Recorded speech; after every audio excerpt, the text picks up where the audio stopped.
देख रहे हैं एबीपी गंगा। मैं हूं स्नेहलता और चलिए बुलेटिन की शुरुआत प्रयागराज से आई बड़ी खबर के साथ, जहां पुलिस पर ग्रामीणों का हमला सामने आया है। पुलिस और राजस्व की टीम पर ग्रामीणों ने हमला किया है। हमले में इंस्पेक्टर समेत 4 पुलिसकर्मी घायल हुए हैं। लेखपाल समेत कई लोगों को चोटें आई हैं। खेत में लगी आग के वक्त, जब ये आग नहीं बुझी वक्त रहते, इसके बाद फायर ब्रिगेड की गाड़ियां समय से नहीं पहुंची, जिससे ग्रामीणों में आक्रोश भर गया। नवाबगंज थाना क्षेत्र के सिंहपुर कछार गांव में गेहूं की खेत में दोपहर आग लगने के बाद ये पूरा मामला सामने आया, जहां देर से दमकल की गाड़ी पहुंची। आग से दर्जनों बीघा फसल जलकर खाक हुई थी और ये पूरा गुस्सा पुलिस और राजस्व विभाग के ऊपर लोगों का, ग्रामीणों का कुछ इस कदर उतरा। तस्वीरें देखिए, जहां आग लगने पर दमकल कर्मी देरी से पहुंचे। खड़ी फसल में आग लगी और यहां मौजूद तमाम ग्रामीणों में गुस्सा था।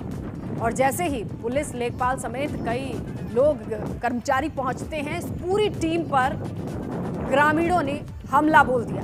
ये देखिए दूसरी तस्वीरें। हालांकि ग्रामीणों के हंगामे के बाद कई थानों की फोर्सेस और ऑफिसर मौके पर पहुंचे। आग की अगर एक तरफ बात करें तो दर्जनों बीघा फसल जलकर खाक हुई है और यहीं से ये मामला शुरू होता है। आग लगने के बाद दमकल को सूचित किया जाता है, लेकिन दमकल कर्मचारी देर से पहुंचते हैं। इस बीच आग बड़ी तेजी से आगे बढ़ रही थी। चलिए ज्यादा जानकारी लेते हैं। सहयोगी मोहम्मद मोइन इस वक्त फोन लाइन पर मौजूद है। मोइन, ये बताइए कितना वक्त लगता है अमूमन दमकल कर्मचारियों को पहुंचने में? इतना कैसे देर हो गई कि बाद में इस तरीके का स्वरूप भी नजर आया? आक्रोशित जनता, आक्रोशित लोगों ने यह हाल कर दिया टीम का। देखिए, ये प्रयागराज के नवाबगंज थाना क्षेत्र का मामला है। यहाँ पर खेतों में आग लग गई थी और आग की लपटें इतनी ज्यादा तेज थी जो है कि वो एक से दूसरे खेतों में पहुंचने लगी। लोगों ने तुरंत पुलिस को सूचना दी, तहसील में सूचना दी, फायर ब्रिगेड को सूचना दी, लेकिन आरोप ये है ग्रामीणों का कि जो फायर ब्रिगेड की गाड़ियां हैं वो पहुंचने में काफी देर लग गई। और काफी देर मतलब करीब 1 घंटे से ज्यादा का वक्त बीतने के बाद भी सिर्फ एक गाड़ी ही पहुंची, जबकि वहां जरूरत जो है कम से कम 5-7 गाड़ियों की थी। इससे ग्रामीण नाराज हुए। उन्होंने तुरंत और गाड़ियां बुलाने की मांग की और जब काफी देर तक आगे और दमकल की गाड़ियां नहीं पहुंची तो लोग नाराज हो गए। पहले उन्होंने पुलिस और जो दूसरी सरकारी टीम थी जो है उसके साथ धक्का मुक्की की, उनके साथ जो है झड़प हुई और उसके बाद जो पुलिस की वैन थी, पुलिस की जीप को जो है उन्होंने उठाकर पलट दिया। इस हमले में जो है, इस झड़प में इंस्पेक्टर समेत 4 पुलिस वाले जो है वो चोटिल हुए हैं। इसके साथ साथ लेखपाल को चोटें आई हैं, कुछ अन्य कर्मचारियों को चोटें आई हैं। और जब मामला ज्यादा बढ़ गया तो जो जिले के बड़े अधिकारी हैं वो मौके पर पहुंचे। उन्होंने ग्रामीणों को समझाया, तुरंत और गाड़ियां भेजी और कहा जा सकता है कि हालात वहां पर अब काबू में हैं। फिलहाल पूरे मामले में जांच के आदेश दिए गए हैं और अधिकारियों का कहना है कि इस मामले में जिस भी सरकारी कर्मचारी की लापरवाही सामने आएगी उसके खिलाफ कड़ी कार्रवाई की जाएगी। इस बात का भरोसा अधिकारियों ने जो ग्रामीण है उनको दिया है। बिल्कुल मोइन, क्योंकि आसान नहीं है, गुस्सा जरूर आता है, लेकिन यहाँ पर किस तरीके से कम्युनिकेट किया गया, उस गुस्से का असर ऐसे टीम के ऊपर देखने को मिले, ये भी ठीक नहीं है। देखते हैं कि जांच में क्या कुछ निकलकर सामने आता है। बहरहाल मोइन, आपका शुक्रिया इन तमाम जानकारी के लिए। और मुख्तार अंसारी एम्बुलेंस मामले में बाराबंकी से बड़ी खबर मिल रही है। आरटीओ विभाग में एम्बुलेंस के रजिस्ट्रेशन का फर्जी पता निकला है। बाराबंकी के रफीनगर में नहीं है श्याम संजीवनी अस्पताल। आरटीओ विभाग में मुख्तार से जुड़ी एम्बुलेंस की जो फाइल है वो गायब है। एम्बुलेंस का नंबर है UP 41807171, लेकिन जब और पड़ताल की गई, आरटीओ विभाग में फाइलों को ढूंढने की कोशिश की गई तो साफ फाइल मौजूद ही नहीं है। तो कुल मिलाकर इस एम्बुलेंस को लेकर रहस्य और गहराता जा रहा है। जहां बाराबंकी में जो एड्रेस दिया गया था वो भी मौजूद नहीं है और वो संजीवनी अस्पताल नहीं है, कम से कम जिसके बारे में ये बताया जा रहा था। तो बाराबंकी के रफीनगर में नहीं है ये श्याम संजीवनी अस्पताल। और कुल मिला के जो पता दिया गया था नंबर के हिसाब से आरटीओ विभाग में, उससे जुड़ी जानकारी हो सकती थी, लेकिन वो फाइल ही नहीं है। तो मुख्तार को रोपड़ से मोहाली ले जाने वाली एम्बुलेंस के नंबर को जब खंगाला गया तो इससे जुड़ी बड़ी गड़बड़ियां निकलकर सामने आई। पहली चीज, आरटीओ विभाग में एम्बुलेंस के रजिस्ट्रेशन का जो पता है वो फर्जी निकला है। बाराबंकी के रफीनगर में श्याम संजीवनी अस्पताल मौजूद ही नहीं है। आरटीओ विभाग में मुख्तार से जुड़ी एम्बुलेंस की फाइल भी गायब है। एम्बुलेंस का नंबर है UP 41807171 और इस नंबर के आधार पर जितने कागजात होने चाहिए RTO के पास, तो फाइल ही नहीं है, तो यहाँ से किस तरीके से जांच की जाए, संभव नहीं है। लेकिन कुल मिला के ये साफ है कि जो एम्बुलेंस का नंबर है और जो पता है वो सारी चीजें गड़बड़ हैं और इस एम्बुलेंस को लेकर रहस्य और गहराता चला जा रहा है। जहां पहली चीज तो रोपड़ जेल के प्रशासन को नहीं पता कि एम्बुलेंस कहां से आ गई और मुख्तार इसमें बैठकर जाता है, ये सबके सामने है। बावजूद इसके चलिए भाई यूपी रजिस्ट्रेशन की ये एम्बुलेंस है तो इसका आता पता तो कुछ होगा, लेकिन जिस पते पे रजिस्टर कराई गई है वो कागजात, पहली तो फाइल गायब है और जो पता दिया गया है उस पते पर संजीवनी अस्पताल दूर दूर तक नहीं है बाराबंकी के। तो ऐसे में बहुत सारे सवाल की शुरुआत तो यहीं से होती है कि जेल प्रशासन को नहीं पता है कि कहां से ये एम्बुलेंस आया, जहां से उनकी जेल से ही एक आरोपी बैठ के जाता है सुनवाई के लिए मोहाली, उनको ही नहीं पता है। और उसके बाद जो पता होना चाहिए इस नंबर पर रजिस्टर्ड कि चलिए जो एम्बुलेंस का नंबर है उसे खंगाला जाए, वो पता भी गलत निकला है।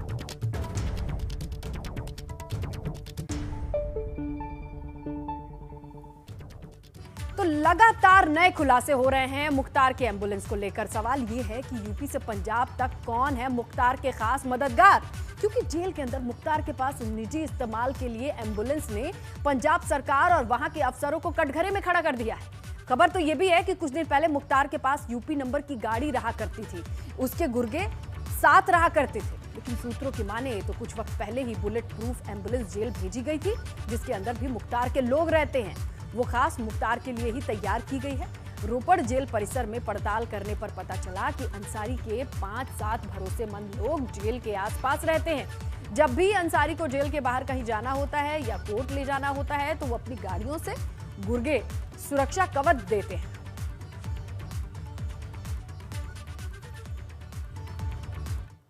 तो जाहिर है मुख्तार को लेकर हो रहे खुलासे के बाद पंजाब में शासन प्रशासन सवालों के घेरे में है। इन नए खुलासों से यह तय माना जा रहा है कि आला कमान के कहने पर ही मुख्तार को मदद मिलती आ रही होगी।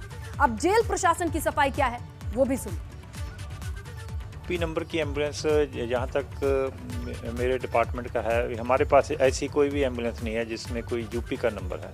ये सारी पंजाब सरकार के नंबर के अनुसार हैं कि ना ही हमने कोई मोहाली में एम्बुलेंस इस पर्पज़ के लिए भेजी है।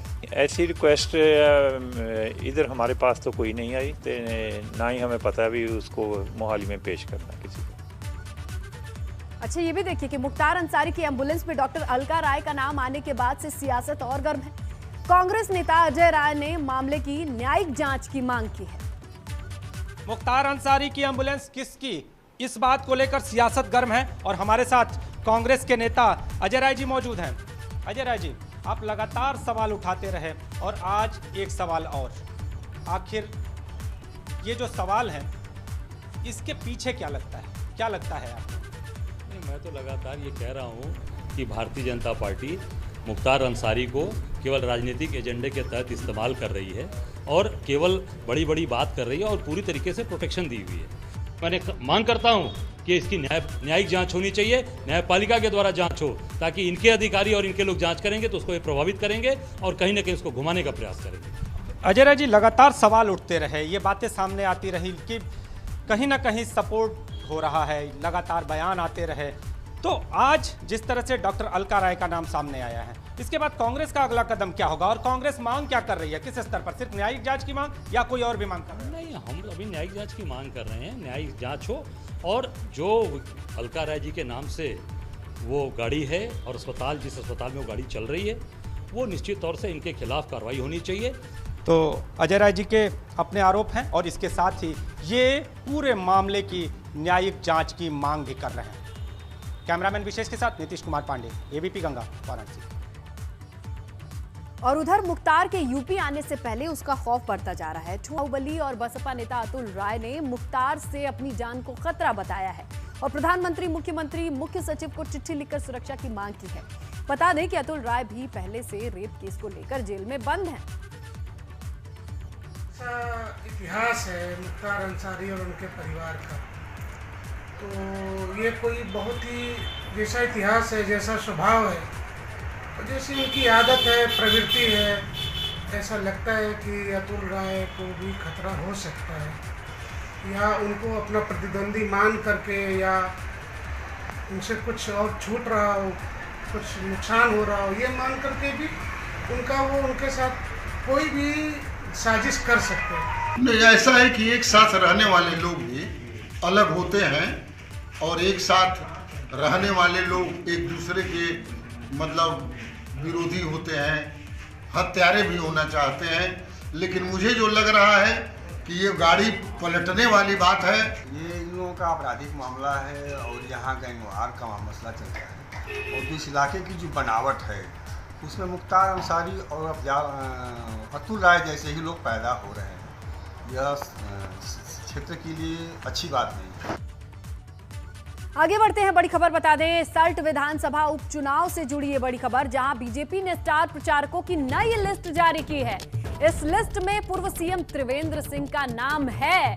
नई लिस्ट में विजय बहुगुणा का नाम भी जोड़ा गया है। महेश नेगी और दीवान सिंह बिष्ट का नाम लिस्ट से हटाया गया है। तो स्टार प्रचारकों की लिस्ट को लेकर एक बड़ी उठापटक, जहां पर पूर्व सीएम त्रिवेंद्र सिंह का नाम नहीं था, और अब ये नई लिस्ट आई है जिसमें त्रिवेंद्र रावत, विजय बहुगुणा का नाम जोड़ दिया गया है।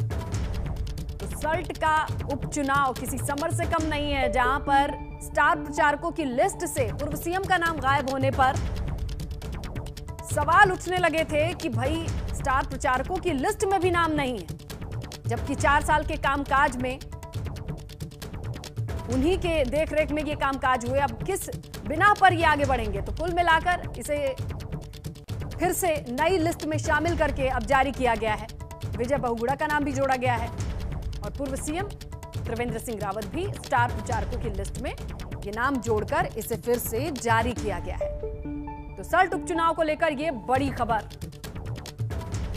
इसके साथ महेश नेगी, दीवान सिंह बिष्ट का नाम लिस्ट से हटा दिया गया है।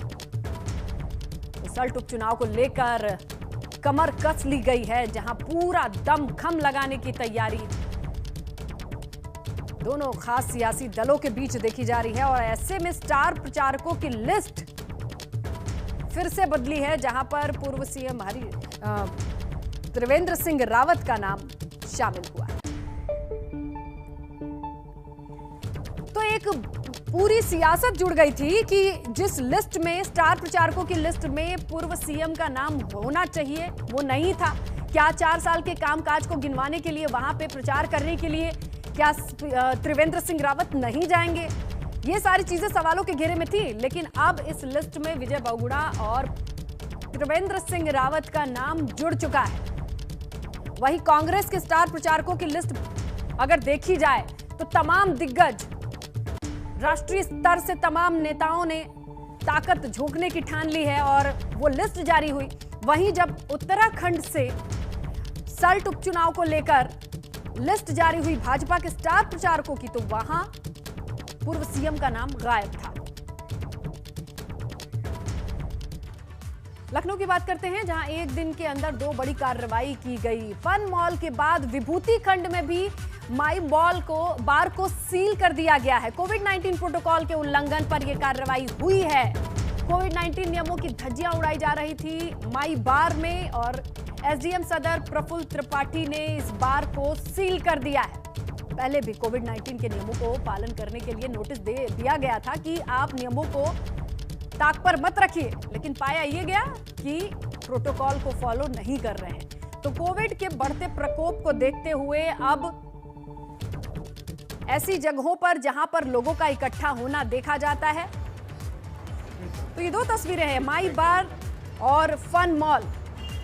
नोटिस दोनों जगह दी गई थी कि आप संभाल लीजिए, कोविड के बढ़ते मामलों को देखते हुए जो प्रोटोकॉल हैं वो फॉलो कीजिए, चाहे सैनिटाइजेशन हो, चाहे मास्क हो, या लोगों के ऊपर ये नजर बनाए रखना हो कि लोग वो फॉलो कर रहे हैं कि नहीं।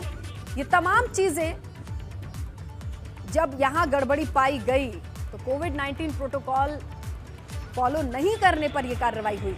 एसडीएम सदर ने माई बार को सील किया है। फन मॉल, पूरा मॉल, बड़ा मॉल है ये, जिसे सील कर दिया गया है। सील करने से पहले नोटिस दिया गया था कि गड़बड़ियों की जानकारी मिल रही है, इसे दुरुस्त कर लीजिए, ठीक कर लीजिए। मॉल में तमाम लोग आते हैं, कोविड के मामले बढ़ते जा रहे हैं। ऐसे में अगर प्रोटोकॉल फॉलो नहीं किए तो कार्रवाई होगी, और देखिए कार्रवाई हो भी गई। बड़ी खबर मिल रही है एबीपी गंगा की खबर पर शासन से मुहर लगी है। विश्वविद्यालय कॉलेजेस में ऑनलाइन क्लासेस की अनुमति मिल चुकी है। बढ़ते कोरोना संक्रमण को देखकर शासन ने आदेश जारी किया है। एबीपी गंगा ने पहले ही बताया था कि आज शासन दे सकता है ऑनलाइन क्लासेस की मंजूरी, और स्थानीय परिस्थितियों को देखकर कुलपति और डीएम फैसले ले सकेंगे। अगर किसी शैक्षणिक संस्थान को बंद करना जरूरी लगता है तो ऑनलाइन क्लासेस दी जा सकती है। कुलपति की मंजूरी पर जो नियम है उसी के हिसाब से फैसले लिए जाएंगे। एग्जाम या प्रैक्टिकल चल रहे हैं वहां जारी रखा जाएगा, वहां क्लासेस को या परीक्षा को बंद नहीं करना है, लेकिन कोविड के प्रोटोकॉल को पालन करना, उसे फॉलो करते ही हुए ही एग्जाम्स या प्रैक्टिकल होंगे।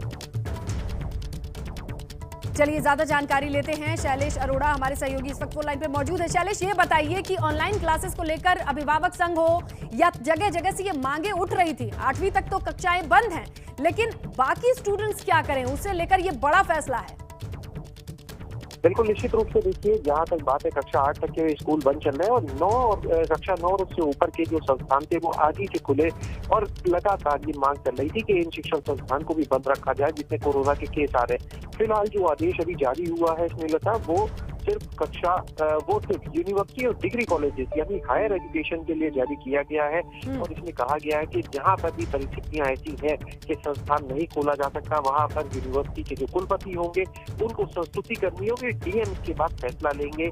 और इसमें अगर ऐसा होता है कि विश्वविद्यालय में भौतिक क्लासेस नहीं चलती यानी फिजिकली स्टूडेंट्स नहीं आते, बंद किया जाता है, तो ऑनलाइन क्लासेस चलेंगी।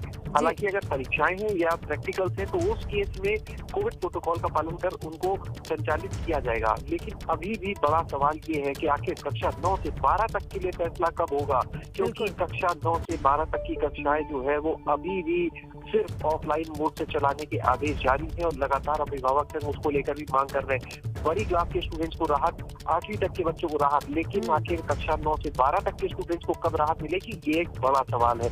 क्योंकि यूनिवर्सिटी की अगर बात करते हैं तो लखनऊ यूनिवर्सिटी में कल से आज तक में 8 टीचर्स कोरोना पॉजिटिव आ चुके हैं, एक रिटायर्ड टीचर की डेथ हो चुकी है आज।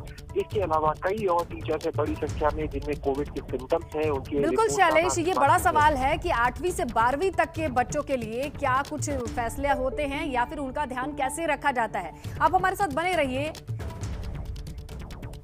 और हम रुक करते हैं अगली बड़ी खबर का, जो लखनऊ से है। प्रदेश में कोरोना के 2600 नए मामले मिले हैं। 24 घंटे के भीतर ये मामले आए हैं। प्रदेश में कुल एक्टिव केसेस की संख्या 11,918 पहुंच चुकी है। चलिए हमारे सहयोगी शैलेश से बाकी की डिटेल लेते हैं। शैलेश, ये बताइए, देखिए 24 घंटे में जिस तरीके से आंकड़े मिल रहे हैं, ऐसे में और भी रिपोर्ट्स होंगी जो आनी बाकी होंगी, पेंडिंग होंगे इनके रिपोर्ट्स या रिजल्ट्स? देखिए पिछले 24 घंटे की रिपोर्ट जो जारी की जाती है वो आई है श्रीलता, और इससे 2600 मामले सामने आए हैं। अगर ये आंकड़ा देखें तो नवंबर 2020 के बाद इतनी बड़ी संख्या में प्रदेश में 24 घंटे में कोरोना पॉजिटिव केसेस आए हैं। इससे पहले नवंबर के 3rd वीक में यानी नवंबर 2020 का जो तीसरा हफ्ता था उसमें इतनी बड़ी संख्या में केसेस सामने आए थे, और उसके बाद अब आए हैं। पिछले 2 दिनों से प्रदेश में कोरोना के केसेस में कमी देखी जा रही थी। एक दिन 918 केस आते, एक दिन 1400 से अंदर केस आते, लेकिन तब कोरोना के जो सैंपल्स थे उनकी संख्या कम कर दी गई थी, सैंपलिंग कम हो रही थी। जब होली का समय था उन 2 दिनों में केस कम हुए थे जो 65,000 के पास पहुंचे थे, लेकिन अब जैसे ही ये संख्या बड़ी नॉर्मल आई, 1.25 लाख के आसपास सैंपल की जैसे ही जांच की गई तो सच्चाई सामने आई और 2600 उसमें कोरोना पॉजिटिव निकलकर सामने आए हैं। बड़ी संख्या है। जो एक्टिव केस है उनकी संख्या 12,000 के पास पहुंच चुकी है। बताने के लिए काफी है। बिल्कुल शैलेश, बड़ी चिंता की बात है ये कि ये जिस तरह से आंकड़े बढ़ रहे हैं इसका आभास भी है लोगों को कि नहीं। अब बहरहाल आंकड़ों की ये डिटेल थी।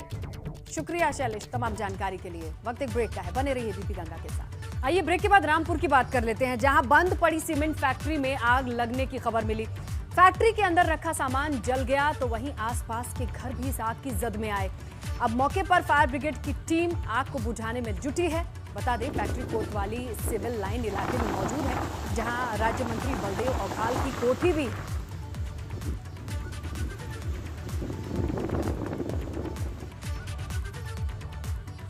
कन्नौज में दबंगों का आतंक देखने को मिला। महिलाओं को लाठी डंडों से बेरहमी से पीटा गया।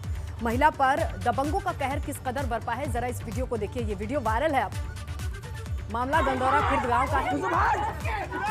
देख सकते हैं कि किस तरह से लाठी डंडों से एक दूसरे पर वार प्रहार करते लोग नजर आ रहे हैं। इस बुलेटिन में फिलहाल इतना ही, लेकिन तमाम खबरों के लिए आप बने रहिए एबीपी गंगा के साथ।